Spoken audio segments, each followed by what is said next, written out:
Akita has only one desire: to hit the girl who studies with him.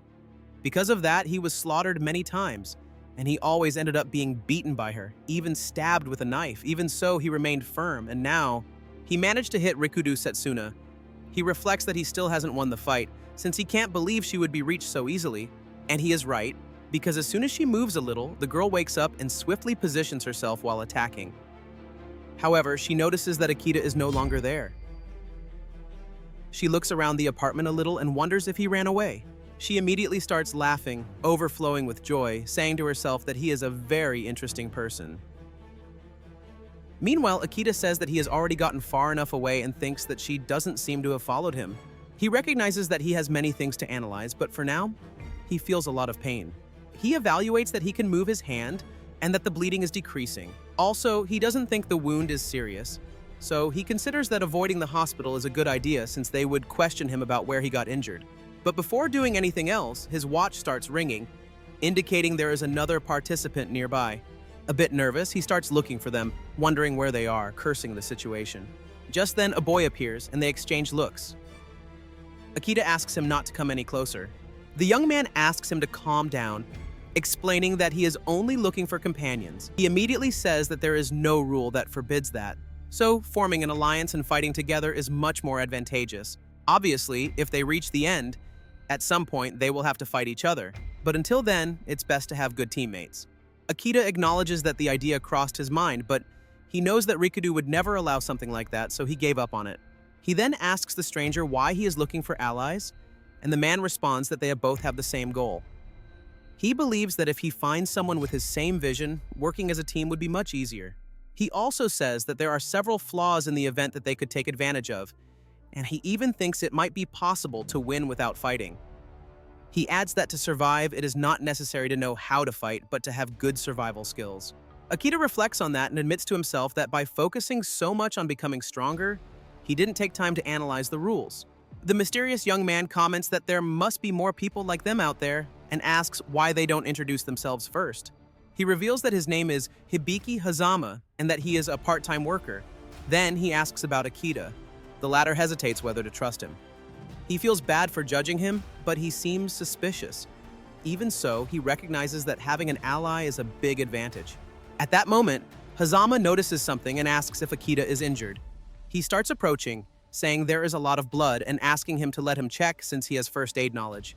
But Akita kicks him quickly, warning him that he had already told him not to come closer. However, after a few seconds, the student is stabbed. While Akita screams in pain, Hazama asks if he didn't hear what he said, reminding him that this is a game of eliminating or being eliminated. He then says it was cruel of Akita to hit him out of nowhere and asks if he practices any martial art, maybe kickboxing? He adds that Akita surely takes that fighting style very seriously. Akita complains, thinking that it can't be, and that this is the second time today. Something that shouldn't appear in a fight has appeared again. Hazama comments that when he takes that out, everyone makes the same face, as if he had broken some rule. He then asks why fighters insist on fighting barehanded, and why they seek to be the strongest. He says he understands that they can't carry a shinai all the time, and that carrying a firearm is too risky. But what he holds in his hand fits in a pocket and the risk is minimal. Also, as can be seen, the effect is huge. He questions whether there is any reason not to use it, saying that not using it is complete stupidity. That's why he thinks it's ridiculous for someone who doesn't use weapons to talk about being the strongest. In fights, he says, the one who can land a full swing with a metal bat is the strongest, and those who ignore ethics and rules always end up being so. In a story without romance or justice, using weapons is essential to be the strongest. Akita listens and wonders mentally what that guy is saying. He reflects that everyone easily crosses lines that no one would dare cross without feeling guilt. For them, it's something normal in that limbo. It is innocent violence not tied to others, that opponent being a human of the same type as Rikudo. He asks himself what he can do, saying, he knows that the opponent has a knife and perhaps other weapons. He evaluates that he is unarmed and wounded, so he must plan coolly, as he would lose if he does something wrong. But even so, he sees one advantage. He notices that Hazama is not skilled in combat as he is too inattentive to his feet, and the low kick is working. If he manages to bring him into close combat, he could win. He tells himself that he will use the same tactic he used against Rikudo, which would be to dazzle him with the cell phone light to force him to drop the knife. But right then, His opponent asks why he is manipulating his cell phone and if he is trying to call a partner. He wants to know if he is trying to counterattack, surprised by it. He adds that it is the first time he sees someone stabbed who doesn't surrender or try to run. He explains that everyone cried and apologized with just one stab, and that some, when seeing the knife, ran away.